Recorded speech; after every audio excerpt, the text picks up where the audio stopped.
So here at the Pacific Brain Health Center, what we want to do is create a center of excellence for clinical research that's embedded in a brain health program.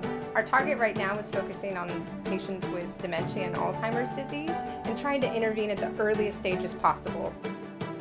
Our scientists in the Pacific Neuroscience Research Center are really trying to understand what is the underlying problem in neurodegenerative diseases. Is there a solution to prevent the damage and repair the damage?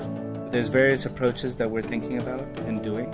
One is stem cells, where we're injecting stem cells directly into the damaged brain, or IV in stroke, traumatic brain injury, and Alzheimer's patients. So we're actually looking at developing new drugs that will stimulate neurogenesis, new neuron formation, to improve cognitive function.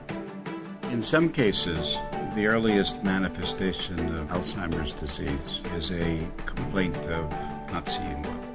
In some respects, because of the high density of visual processing that occurs in the brain, it's not surprising that vision may be an early symptom of Alzheimer's.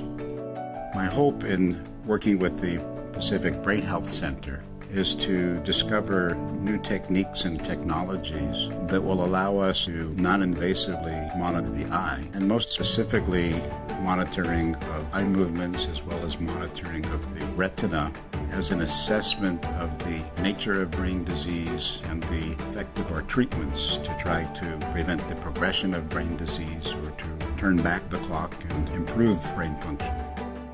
Another approach is to use cognitive fitness and exercise to induce neurogenesis or induce stem cells in the brain to grow and restore brain function.